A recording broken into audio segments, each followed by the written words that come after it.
The relationship between the Canon FDs and the K35s has drastically increased the popularity and the price of these lenses. The 24, 55, and 85 are almost perfect matches to the K35s, but Canon never made a fast 35mm like you'll find in a K35 set. Media Division recently put out a video where they traveled to GL Optics in China to rehouse their FD Dream set. That video is absolutely fantastic and it is packed full of great information, so please go check it out. There was one lens that stood out to me though, and that was the 35mm f1.2. They created this lens by combining the FD 50mm f1.2L with a 0.7x wide angle adapter. The exact glass they used for this adapter remains unknown, but it did get me thinking, could I create my own 35mm super speed? I think I might have done it. I spent weeks doing research and scouring eBay trying to find something that I thought would be a good fit. I finally came across this Century Optics 0.7x wide angle adapter, and it works pretty well. It has 58mm threads on the rear, so I simply got a 52 to 58mm step-up ring to attach it onto the 52mm threads on the FDL. And the front has 67mm threads, so I just got a simple 67 to 77mm step-up ring to be able to use all my filters. If you want to do this for yourself, I think it's a good rule of thumb to get an adapter that has a larger rear diameter than the front diameter on your lens that you're putting it on, just because otherwise you're going to get a whole bunch of cutting and vignetting, and then you have to crop in, and then you don't actually get the full wide angle goodness that you wanted to begin with.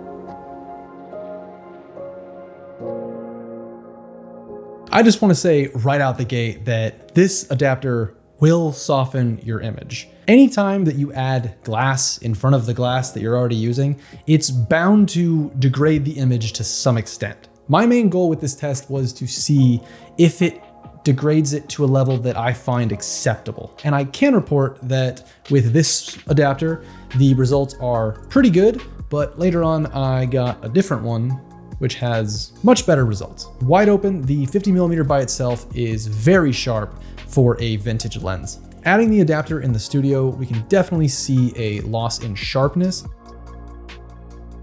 This adapter also adds a bit more pronounced chromatic aberration. The lens by itself has a little bit of chromatic aberration, but you can definitely notice an increase with the adapter. Stopping down to 2.8 is super sharp, and you almost can't even tell that there's an adapter on this setup. Sometimes these adapters will absolutely obliterate the edges of your frames, and unfortunately, this one in particular is no exception. When I took it out to the park to film some stuff, the edges were super smeary and just gone. I was pretty bummed when I got back home and viewed these files on my computer, because it would have been so great if this little light setup worked perfectly on this lens, but I can see why it didn't. And also this adapter's crazy cheap, so probably had higher hopes than I should have. The edges sharpen up a little bit past f2.8, but if you're gonna shoot with this setup past f2, I'd recommend just getting the FD 35mm concave, because you're gonna get a way better result without needing any of this. I'm wondering if the size of this adapter is the main issue, because the center is pretty sharp. It's just the edges that are falling off. So if we had an adapter with a larger diameter, I guess, it might make the edges a lot more usable. Although this would make for a much heavier setup that would most likely put too much strain on the focus barrel. For all of the outdoor footage in this video, I have been using the new Freewell V2 variable ND system. They sent this system over to me to test out, but they are not sponsoring this video. They just asked me to mention it in an upcoming video. I've been really enjoying using this system lately, and I've actually been using it on quite a few page shoots, and I haven't noticed any like weird color shifts or any loss in quality. A 0.7 times adapter on a 50mm lens should give you the equivalent focal length of 35mm. But I wanted to test it out and see if it actually was. For this, I just got footage with the 50mm with the adapter, and then I threw on the FD concave 35mm, and then I used the Sony 20-70 that I film all these videos with set to 35. And then we'll see if it's close. All three of these frames seem pretty close, but I would say that the adapter is just ever so slightly more zoomed in. This adapter might be giving us more of like a 36 to 37mm equivalent, but honestly, it's close enough for me. I'm actually surprised that it's that close anyway, because I wasn't really expecting it to be perfect.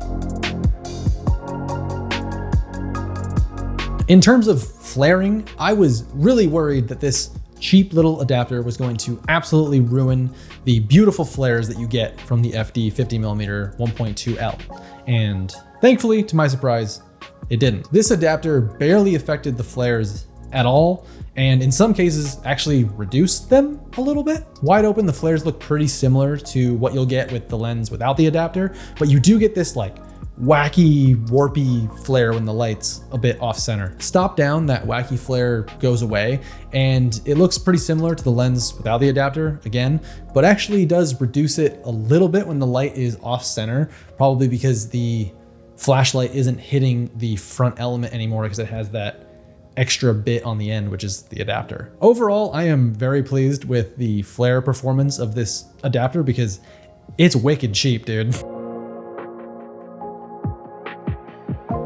Since we are expanding the field of view, I theorized that this might also make the focus breathing a bit more dramatic. The 50mm by itself has pretty well controlled breathing for a vintage lens, and to my surprise, I didn't notice too much of an increase with this adapter on, which is nice. I really thought this adapter was going to turn this lens into like a mini zoom lens whenever you're focusing. Whenever you're putting glass in front of other glass, you are bound to lose some light transmission. And I wanted to see if it was a noticeable amount with this adapter. If we take a look side by side with the adapter on and off, they look very similar. Personally, I can't really see a discernible difference between the two. And if we check the waveforms, they're also very similar. Honestly, I think you're fine on the light loss department. After seeing how smeary and unusable the edges were on the smaller adapter, I really wanted to get my hands on a bigger one to test if the image would be any better. I found this monstrosity, which is another Century Optics 0.7x wide-angle adapter, but this time it has a, 92mm front thread, and look at that. It's massive and so heavy. This adapter was a bit of a pain to get onto the FD 50mm though. On the back of this adapter, there is a 65mm clamp, and if you unscrew the whole thing, it has 82mm threads on the back. But the 82mm threads are so recessed into the back of the adapter that no step-up ring that I tried could actually reach and bite onto those threads. The only workaround that I really found for this adapter was I just got a series of step-up rings from 52mm up to 62mm that on the FD, and then the 65mm clamp will bite down if you screw it down tight enough onto that step-up ring. So thankfully that worked so I could get a few tests done. Damn, that light really just died, didn't it? Another drawback with this setup is just how heavy this adapter is. It's probably heavier than the lens that I'm attaching it to. And there was no way that I was going to risk ruining the threads of the focus ring with an adapter onto a arguably very expensive lens. So for all these tests, I had to rig up a lens support system onto this adapter. Wide open with this adapter, the image is super dreamy, but it is considerably better than we get with the smaller adapter. The edges also don't appear to be smeary at all like we got with the smaller one. Stop down, the image is incredibly sharp, and I really can't see any noticeable loss in quality. The flares also remain very nice with the adapter on. Overall, this larger adapter produces a much better image, but it also makes your rig a lot larger and a lot more cumbersome. I would definitely not feel comfortable having this adapter on the front of this lens without some sort of support system.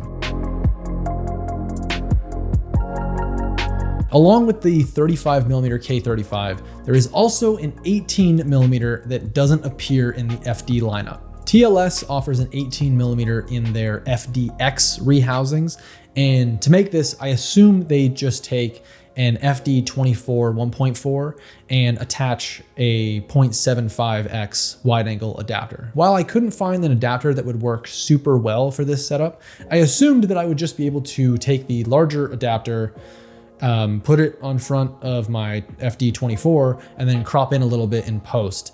But unfortunately, I could not find a solid way to get this adapter onto the FD24. I would love to test this adapter or another one that I can find on the 24mm at some point, because I think that would be really cool to have basically a full set of K35s for, I don't know, a couple $100,000 less.